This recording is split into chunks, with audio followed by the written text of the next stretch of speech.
जोहार। नमस्कार। खबरों का खतियान देख रहे हैं।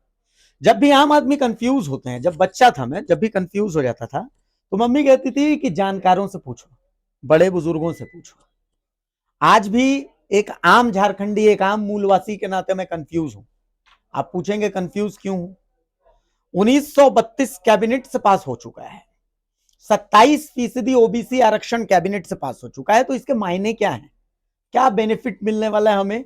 क्या ये सच में सिर्फ लॉलीपॉप है या इसके कोई मायने हैं? क्या ऐसे भी कोई राज्य हैं जहां पर ये सब बेनिफिट्स मिलते हैं? अगर मिलते हैं, राज्य सरकार देगी ये बेनिफिट्स, तो कैसे देगी?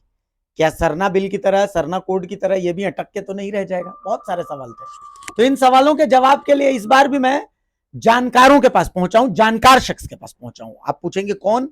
मेरे साथ वरिष्ठ अधिवक्ता रश्मिका तैन साहब हैं। रश्मिका तैन साहब का परिचय मैं ऐसे दे दूं कि भाई, झारखंड के लिए अधिवक्ताओं में अगर मैंने झारखंड के लिए प्रेम देखा है तो सबसे ज्यादा रश्मिका तैन साहब ने देखा है। और इस किताब को आप देखिए, इस किताब को हिंदी में, लैंड मैनुअल की ये किताब है जिसको हिंदी में जेपीएससी के अभ्यर्थी पढ़ते हैं, कई यूनिवर्सिटीज में भी ये पढ़ाई जाती है। इस किताब को रश्मिका तैन साहब ने लिखा है। बहुत स्वागत है रश्मिका तैन जी आपका। रश्मिका तैन जी, सबसे पहले मैं 1932 पर आता हूँ। 1932 कैबिनेट से पास, मतलब इसके मायने क्या समझे? क्या 1932 की स्थानीयता यहाँ पर लागू होगी, अटक जाएगी? कानूनी प्रावधान क्या कह रहे ये तो कानून की बात अब खत्म हो गई। हैं? अच्छा। अब तो पॉलिटिक्स की बात शुरू हुई। अच्छा। तो ये जो 32 का खतियान झारखंड का पहचान है, वो एक्चुअली एक पॉलिटिकल स्लोगन है। अच्छा। इसमें यदि एकदम कानूनी जाए तो ये तो 32 बोलने से जो मान लीजिए हर गांव का अलग तारीख होता है। हाँ। तो 32 बोलेंगे तो किसी के गांव में यदि वो 33 होगा तो बेचारा परेशान हो जाएगा। और यदि हम 32 बोलते रहें तो हमारे पूर्वी सिंहभूम और पश्चिमी सिंहभूम वाले, उनका तो 1964 का है, 64 का अंतिम वाला अंतिम लास्ट खर्चा। तो सेटलमेंट। फिर वो बहुत परेशान हो जाएंगे। और यदि थोड़ा इधर चले आए तो पलामू गढ़वाल। लोहरदगा तरफ आ जाएं तो 1994 क्या है। और गुमला में यदि आएंगे तो वहाँ कोई कोई ब्लॉक में 2004-05 में वहाँ पे और एक नया खतियान बन ठीक गया है। है।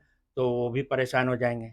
लातेहार में तो टोटल परेशानी में है, ये आप लोग जानते भी हैं, ठीक है। क्योंकि वहाँ जो नया वाला बना है वो अभी झारखंड बनने के जी बाद जी, उसमें तो 2002 के खिचड़ी आसपास। हाँ। खिचड़ी पूरा बन गया है। तो उसकी अलग समीक्षा हो रही है ठीक है। रेवेन्यू। तो ये 32 का खतियान झारखंड की पहचान एक पॉलिटिकल स्लोगन है। अच्छा। और वो जो पॉलिटिकल स्लोगन है उसको जोड़ के आप देखिए कि कुछ कुछ सालों पहले ये बोला जाता था, अभी भी बोलते हैं लोग, कि जो 32 का बात करेगा वही झारखंड में राज राज करेगा। करेगा। तो ठीक है। ये पॉलिटिकल बात है 32। अच्छा। और युवा लोगों के लिए भी अच्छा है बोलने में कि 32 का खतियान झारखंड का पहचान। अब हम यदि 36 बोलें या 35 बोलें तो वो अटपटा सा लगता अटपटा लगता है। है। तो सुनने में भी अच्छा लगता है। और युवा लोग हैं 30 से 40, तो 32 उम्र वाली ताकत भी होती है ना 32 में। तो हाँ। इसीलिए 32 है। अच्छा।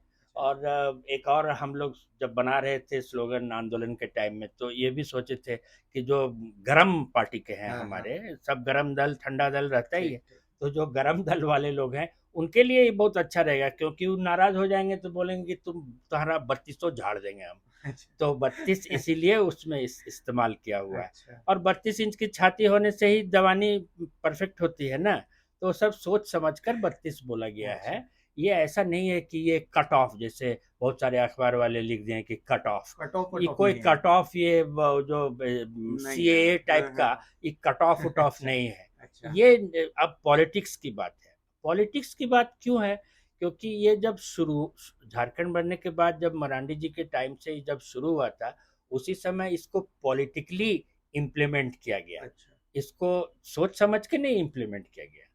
अब ये कैसे बोलेंगे सोच समझ के नहीं किया गया? क्योंकि आप जानते हैं कि वो जो इम्प्लीमेंट किया गया था, वो एक्चुअली सही बात ये है कि बिहार सरकार ने 1982 में एक सर्कुलर जारी जारी किया था। वो गैजेट नहीं था, अच्छा। चिट्ठी थी एक तरह से।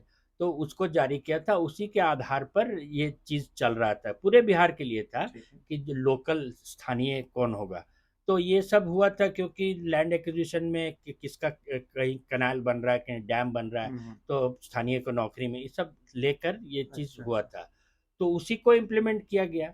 और उसको जब इम्प्लीमेंट किया गया तो आप आगे की कहानी जानते हैं कि उसके हाई बाद कोर्ट आते कोर्ट आते तो उसको इसका भी क्या मतलब हाई कोर्ट जा करके इधर जा करके भी इसमें पेंच पड़ सकता है? अभी तो हाई कोर्ट कौन जाएगा, कैसे जाइएगा आप, अभी तो कैबिनेट का डिसीजन है, अच्छा उससे आपको क्या लेना देना है। अच्छा अभी कैबिनेट के डिसीजन के हिसाब से इसमें तो एक या तो नया कानून बनावें या जो पुराना कानून है उसमें अमेंडमेंट करें, हम्म तो भी तो असेंबली में जाना होगा। हम्म। तो वो अमेंडमेंट करें या नया कानून बनावें या एक ऑर्डिनेंस अच्छा लावें हाँ ठीक और है, गवर्नर साहब को दें। साइन करते हैं तो गवर्नर साहब यदि साइन नहीं करते हैं तो पॉलिटिक्स शुरू। फिर से वापस से चालू।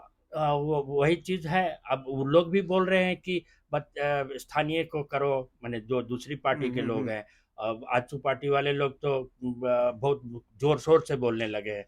तो अब जब हो गया है तो फिर आप आइए साथ में बोलिए क्या करना है।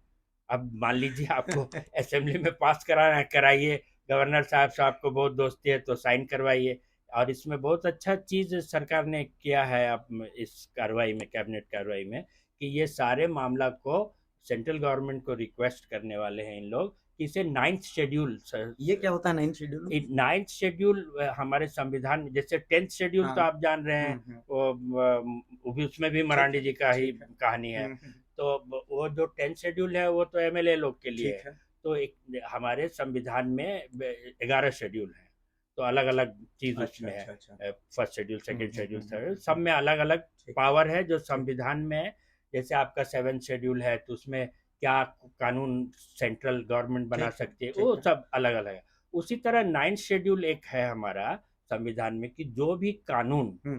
किसी भी राज्य का यदि नाइन्थ शेड्यूल में डाल दिया गया तो उसको उसको कोर्ट से रिव्यू नहीं हो सकता। अच्छा, उसको सुप्रीम कोर्ट, हाई कोर्ट को कुछ नहीं कर कुछ नहीं कर सकता। सकता। जैसे हमारे भूमि सुधार कानून जितने हैं हाँ वो पुराने हाँ हाँ हाँ 1950, हाँ हाँ। वो सारे नाइन्थ शेड्यूल में डाले हुए हैं। अच्छा, इसलिए उसको कोई चैलेंज ही तो नहीं कर अगर पाता। 1932 के इस डिसीजन को नाइन शेड्यूल में डालें तो इसको कोई चैलेंज नहीं कर पाएगा? 32 डिसीजन को नहीं, हाँ, उस कानून को। उस कानून को मतलब जब अगर यहाँ से कानून बना दिया जाए हाँ इसको और उसको नाइन्थ अनुसूची में डाला जाए तो कोई इसको चैलेंज नहीं कर उसको सकता। कोर्ट में चैलेंज नहीं कर अब सकता। आते हैं हम ओबीसी आरक्षण पर। हाँ। ओबीसी आरक्षण में हम टोटल आरक्षण देख रहे हैं कि 50% से ऊपर जा रहा है।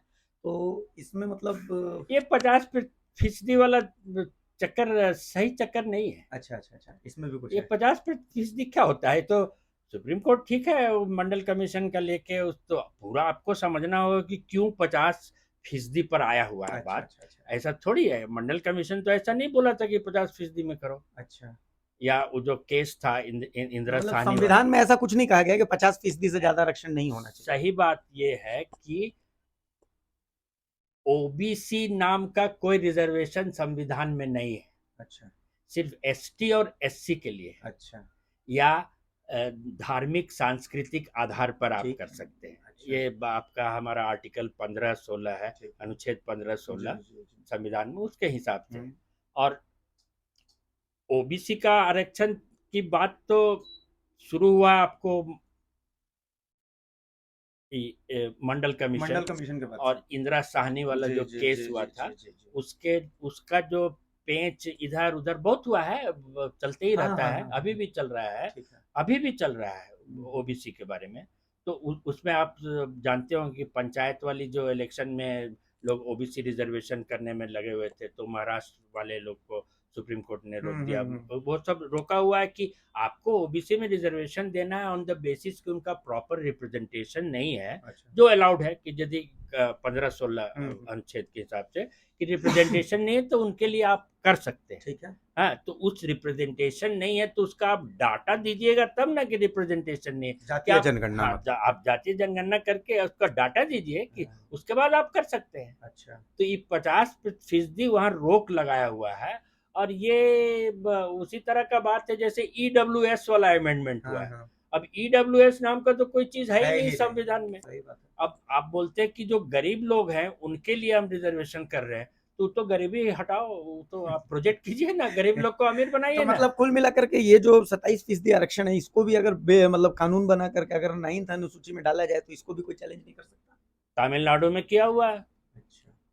वो आज से थोड़ी किया हुआ, बहुत दिन हो गया, आपको तो भेज देते याद हाँ हाँ कीजिए। हाँ, हाँ, उपलब्ध है। तो बहुत दिन से किया हुआ है, वो तो मतलब अभी ये भी कोई झारखंड सरकार के पास ये ऑप्शन है? ऑप्शन है, इसीलिए तो नाइन्थ शेड्यूल की भी बात कर दिया आप। तो पार्लियामेंट में जी। तो मेजोरिटी उनकी है, तो वो अपना जाने। दीपक प्रकाश जी बोले कि वहाँ पे वो पास कराएंगे कि फेल कराएंगे। तो एक एक आखिरी सवाल, ओबीसी आरक्षण की बात हो रही है, अब इसमें BC1 BC2 ये तमाम चीजें हैं, तो बहुत लोगों की शिकायत ये है कि अब इसमें BC1 के लिए तो ये छलावा है, ये रिजर्वेशन उनको कुछ नहीं मिलता, मतलब इस पर कुछ ये 1 2 3 ये तो जो डाटा आएगा तभी सब ये चीज क्लियर बात हो हो, क्योंकि सकेगा। कौन कितना पिछड़ा है उसके अभी तो ये अंदाजी किया हुआ है 1 2 3। जब तक मैंने इसको बोलते हैं मैंने साइंटिफिक वैज्ञानिक तरीके से सोच समझ कर आंकड़ा देना होगा ना आपको। सही बात। आप अंदाज में बोल रहे हैं कि हाँ यहाँ पे हमारा इस खेत में 5 क्विंटल होने वाला है। अरे आप पहले काट छांट के देखो ना, उसके बाद बताना ना कितना होगा तुम्हारा क्या होगा। उसी तरह से डाटा कलेक्शन के लिए सुप्रीम कोर्ट ने कहा कि आप ओबीसी का बात जब करते हैं तो आप डाटा कलेक्शन कीजिए ना। अब जैसे ये डाटा कलेक्शन करके और 15-16 का आड़ के में तमिलनाडु सरकार ने ये पूरा रिजर्वेशन कर दिया।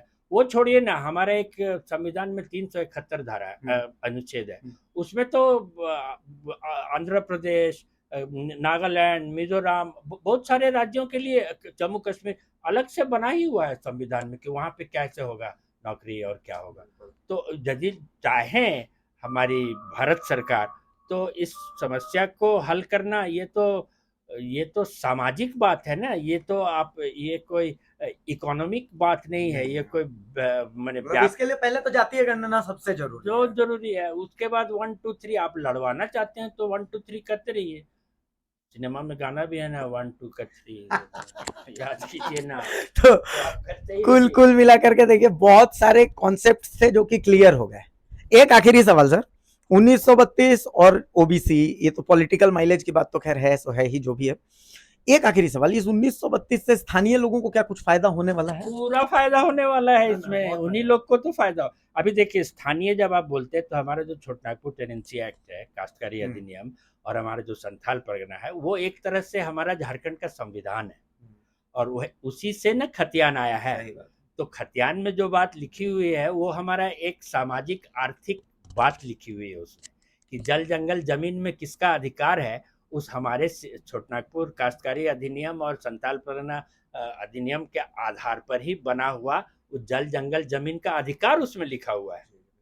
और झारखंड ही एक ऐसा राज्य है जो पूरे देश में जिसके लिए गांव के नाम से खतियान, इस खतियान भाग 2 बोलते हैं, और खतियान भाग 2 में जल जंगल जमीन का अधिकार के बारे में। अच्छा, ये 1932 वाला तो, और ये 27% तो ऐसा मास्टर स्ट्रोक है कि पॉलिटिकली तो कोई इसका विरोध नहीं करेगा, लेकिन हाँ स्थानीय स्तर पर कुछ मतलब लोग विरोध कर रहे हैं, तो मतलब उन विरोधियों का क्या मतलब, ऐसा ऐसा भी है क्या कि जिनका 1932 का नहीं है झारखंडी उनको भगा देंगे, और ये सब तो पॉसिबल नहीं है। सवाल ही नहीं है। देखिए झारखंडी संस्कृति में किसी को भगाने की बात है ही नहीं। ये यदि आप झारखंड में रहे हैं, मैं तो गैर खतियानी आदमी हूँ, लेकिन मुझे तो कोई ने कभी भगाने की बात नहीं की किसी ने। यहाँ पर आप देखिएगा कि जो संस्कृति है वो मिलजुल कर अखड़ा में, वो मिलजुल वाली बात है। मान लीजिए यदि गांव में भी जाएंगे तो हमारा जो गांव का कुम्हार है, अहीर है, वो सब लोग तो हमारे एक तरह से आप बोल सकते हैं कि बहुत पुराने जमाने के बाहरी आदमी है, लेकिन उसको भी तो हमने आत्मसात कर लिया है ना, और उनको यहीं बसाया है। उनके ऊपर एक रीति रिवाज परंपरा के हिसाब से उनको रहने का जगह दिया है हमने, लेकिन खेत का जगह नहीं दिया है। और उसके एवज में उनको जब हमारी कटनी मिसनी हो जाती है तो हर कुम्हार के घर में या चावल जाता है, सब जानता है, अभी भी लोग करते हैं। तो इस ऐसी संस्कृति में ये कहना कि बाहरी को भगा देंगे हम, ये तो बाहरी लोग ही बोल रहे हैं कि बाहरी को भगा देंगे। अरे आपको भागना है तो भाग जाइए ना, इसमें कौन सी बड़ी बात है। देखिए यही सच है, कोई झारखंडी ये नहीं कह रहा है कि बाहरी को भगा देंगे, पॉलिटिक्स अलग जगह है, लेकिन सच यही है कि जानकारों से समझिए, और हमने जानकारों से जो सच है वो समझने की कोशिश की है। एक नंबर है 9, इस 9 नंबर को याद रखिएगा, आगे बहुत काम आने वाला है। बहुत शुक्रिया सर, आपने अपना वक्त दिया हमें, और बहुत सारे कॉन्सेप्ट थे जो कि हम कंफ्यूज हो रहे थे उसको आपने क्लियर किया, बहुत शुक्रिया आपका। नमस्कार, जोहार।